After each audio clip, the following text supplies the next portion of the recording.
माँ दुर्गे आप स्मरण करने पर सब प्राणियों का भय हर लेती हैं और स्वस्थ पुरुषों द्वारा चिंतन करने पर उन्हें परम कल्याणमयी बुद्धि प्रदान करती हैं। दुख दरिद्रता और भय हरने वाली देवी आपके सिवा दूसरी कौन है जिसका चित्त सबका उपकार करने के लिए सदा ही दयार्द रहता है। हे देवी, इन राक्षसों के मारने से संसार को सुख मिले तथा ये राक्षस चिरकाल तक नरक में रहने के लिए भले ही पाप करते रहे हों, इस समय संग्राम में मृत्यु को प्राप्त होकर स्वर्ग में जाएं। निश्चय ही यही सोचकर आप शत्रुओं का वध करती हैं। आप शत्रुओं पर शास्त्रों का प्रहार क्यों करती हैं? समस्त असुरों को दृष्टिपात मात्र से ही भस्म क्यों नहीं कर देती? इसमें एक रहस्य है। ये शत्रु भी हमारे शास्त्रों से पवित्र होकर उत्तम लोक में जाएं। इस प्रकार उनके प्रति आपका विचार अत्यंत उत्तम रहता है। ये खड्ग के तेज पुंज की भयंकर दीप्ति से तथा आपके त्रिशूल के अग्रभाग की घनीभूत प्रभा से चंधिया कर जो असुरों की आंखें फूट नहीं गई, उसके कारण यही था कि वे मनोहर रश्मियों से युक्त चंद्रमा के समान आनंद प्रदान करने वाले आपके सुंदर मुख का दर्शन करते थे।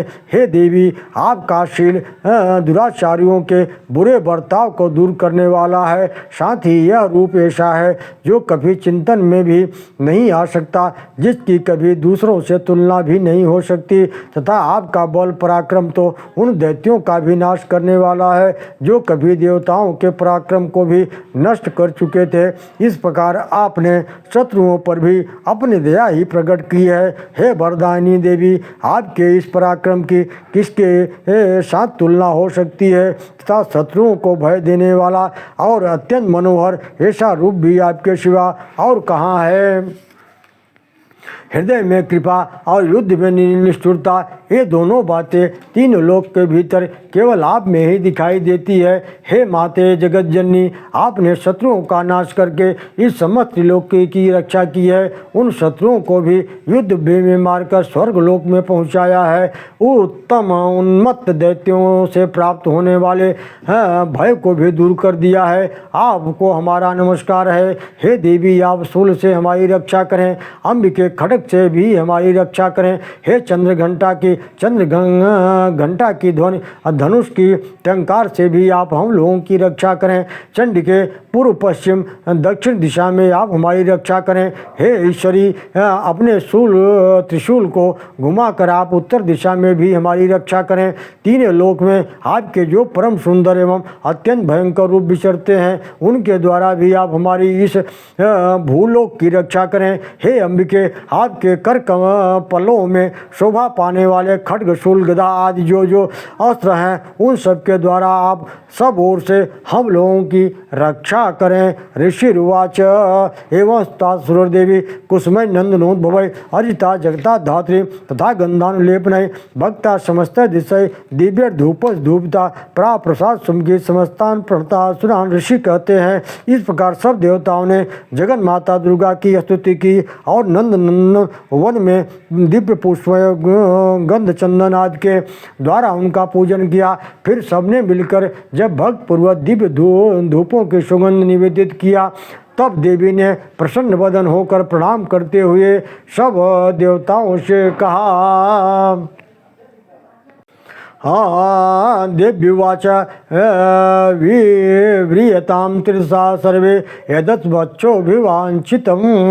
देवी बोली, देवताओं, तुम सब लोग मुझसे जिस वस्तुओं की अभिलाषा रखते हो उसे मांगो। देव्युवाच देवायुचुः भगवत्या कृतं सर्वं न किंचिदवशिष्यते यदहं निहत्य शत्रुरस्माकं महिषासुरा यदि चापि वरो देयस्त्वयास्माकं महेश्वरी स्मृता संस्मृता त्वं न हिंसेथ परमापदा यच्च मर्तस्त्वेस्तरविस्त्वास्तोश्चत्यमलानने तस्य वित्तिर्दिवे भवै धनधारादि संपदां वृद्धे स्म प्रसन्नात्वं भवेथा सर्वदामिके। देवता बोले, भगवती ने हमारी सब इच्छा पूर्ण कर दी, अब कुछ भी बाकी नहीं है, क्योंकि हमारा वह यह शत्रु महिषासुर मारा गया।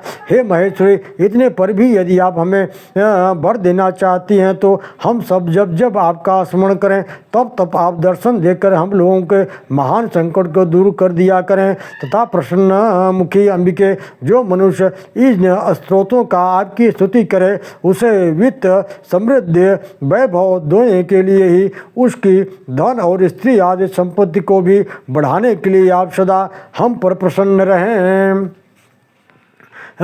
ऋषिर्वाच इति प्रसादितादेव जगतोऽर्थ तथात्मना तथेत्युक्ता भद्रकाली बभूव अन्तर्हिता निभा इत्येतत्कथ्यं भूप सम्भूता सा तथा यथा पुरा देवी देव शरीरेभ्य जगत्तहितैषणी पुनश्च गौरी देहासा समुद्भूता यथा भवत् बधाय दुष्टदत्यानां तथा शुम्भनिशुम्भयो रक्षणाय च लोकानां देवानाम् उपकारिणी तत्शुद्धमयाख्यातं यथावत् यद् कथयामि ते ह्रीं ओं।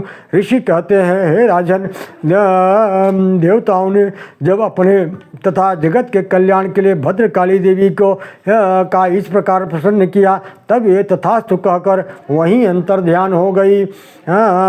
भूपाल, इस प्रकार पूर्व काल में तीनों लोकों का हित चाहने वाली देवी जिस प्रकार देवताओं के शरीर से प्रकट हुई थी वह सब कथा मैंने कह सुनाई है। अब पुनः देवताओं का उपकार करने वाली वे देवी दुष्ट दैत्यों तथा शुंभ निशुंभ का वध करने एवं सब लोकों की रक्षा करने के लिए गौरी देवी के शरीर से जिस प्रकार प्रकट हुई थी वह सब प्रसंग मेरे मुँह से सुनो, मैं उसका तुमसे यथावत वर्णन करता हूँ। हे ओम नमो दिव्य महादिव्य शिवाय सत्यम नमः, नमो प्रकृते भद्राय नियता प्रणता स्मृताम। सज्जनों, इस तरह से श्री मार्कंडेय महापुराण के श्रावण के मनवंतर में शकादि स्तुति नाम चौथा अध्याय यहीं पे समाप्त होता है। हम पुनः आप लोगों के बीच में 5वें अध्याय की कथा लेकर के हाजिर होंगे। तब तक के लिए आप लोगों को बारंबार प्रणाम है। नमो दिव्य महादिव्य शिवाय सत्यम नमः, नमो प्रकृते भद्राय निहिता प्रणता स्मृताम्।